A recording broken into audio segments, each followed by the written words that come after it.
Hello everyone, it's Debra again from the Art Center. Today we are going to work on a sculpture slash assemblage. What I mean by assemblage is a collection of many different items, and a sculpture which is three-dimensional. Meaning when you turn your sculpture after you've finished it, and while you're working on it, you're going to turn it around and you're going to make each side interesting. And it takes quite some time and a few materials.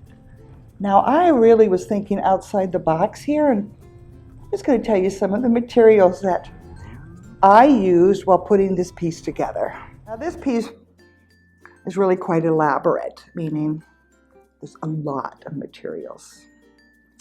I think I'm just going to start out with the base that I used, which is a piece of cardboard. And I used a lot of different wood pieces, toothpicks, some hardware, some plastic, a plastic snail.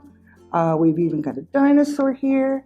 And I'm turning, old jewelry, a rubber snake, a button, a little guy with a shell on his head, clothespins with the bird on the top. Just keep turning. And this little guy's pet is Mr. Dinosaur. So I took an earring, I put it around his neck, added a chain, and that's his little pet. Now, I also used some colorful rocks.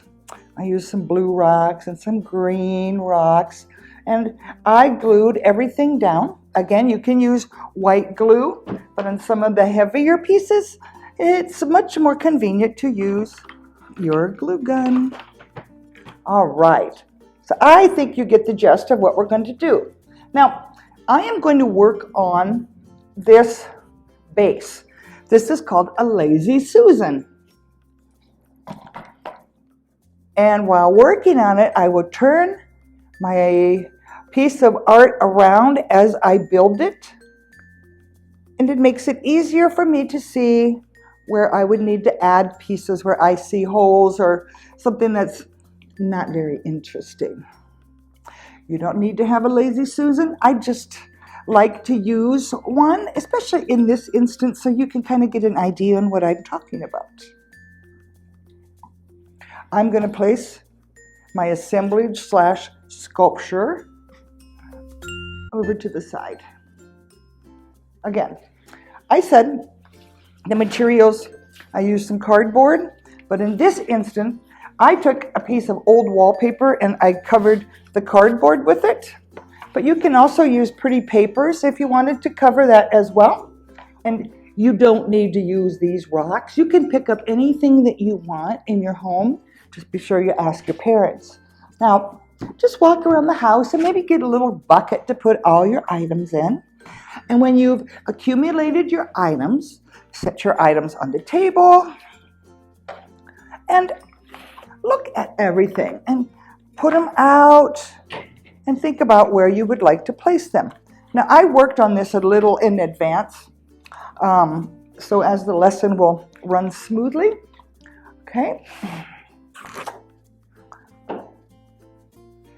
We had an exhibit here a few years ago, a Jackson Pollock exhibit, and it was a fabulous show, and we had a lot of extra postcards left, and I thought the postcard was really great. So I didn't even use paint on my project. I picked up some wood pieces and I traced around the wood pieces and I cut the paper out and I glued them on to a piece of wood. Again, because it's three-dimensional, you're going to see it from all these angles. So I glued pieces on the front, the back, the sides, the top. And I thought this turned out really neat. So I'm going to use this in my sculpture. I also used some corrugated cardboard. And I made kind of a tunnel, as you can see right here. There's my tunnel. Now, if you're wondering what my theme is going to be, I am making a playground for animals, and all of the animals will come to play. And there's some animals that generally don't get along, but the playground that they come to is almost magical, so the cats and the dogs get along, and the snakes.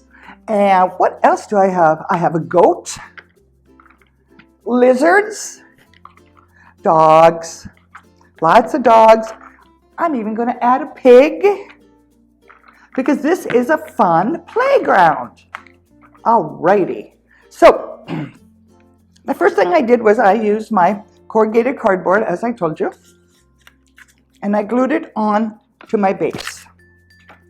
I took a piece of wood, and I added that, because I'm going to make this like a playground that they're all going to come to. And let's see. All right, I'm going to start with this guy. Now, where would I put this guy? Where would he look good? All right, I'm going to turn this around and see. I like that. That's not bad.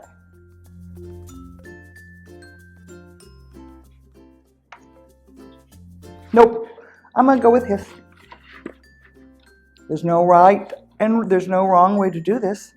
It's all up to you. The art that you produce and you create is incredible. And you're using your imagination. This piece of art is actually kind of going to tell a story, you know. Here we are. I know I want the animals to gather around, so it's like an animal park. Kind of like a dog park, but with all the other animals. I think an obstacle course would be fun too. Obstacle, animal park. Obstacle course with an animal park theme. All right. I took a clothespin, a piece of wood, and a little toy, and this little round ring, because I can imagine animals, particularly cats, would like to jump through it, and I bet you dogs would like to jump through it. So now I have to figure out where this would be nice for the animals to play. I have this idea that I think is going to be really nice. Obstacle course, definitely. All right. When the animal runs through the corrugated cardboard, it's going to get out and it's going to leap through the circle. Glue that guy down.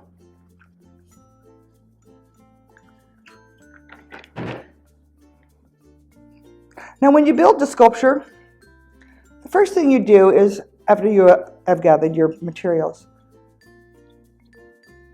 you're going to work with the larger pieces first. And as the sculpture progresses, and after you add all the large heavy pieces, then you start adding the details, which are the smaller pieces.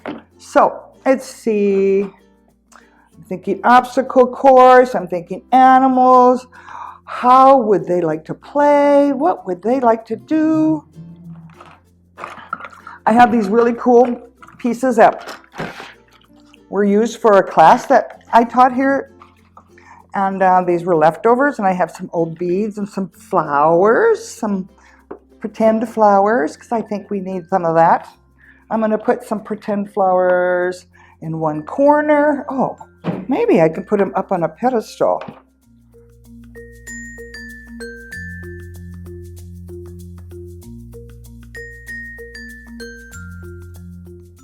Okay, well, I've got some more pieces. I'm not sure quite what to, I think this one's going to work.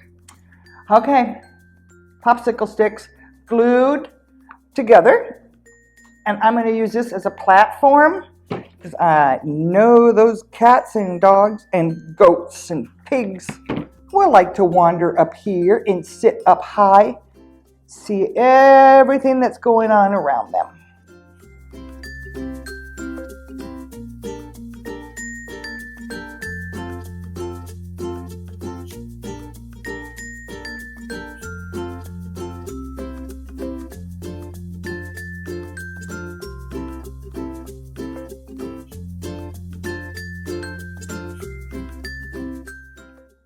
All right, now I'm going to start adding the animals. Let's see here. I'm just going to put them all out in front of me. The lizard. The lizard. I know. I am going to add this lizard to a piece of wood that I placed over here. And I want the lizard to be climbing up the wall to take a look at the bird in the cage. He's very curious.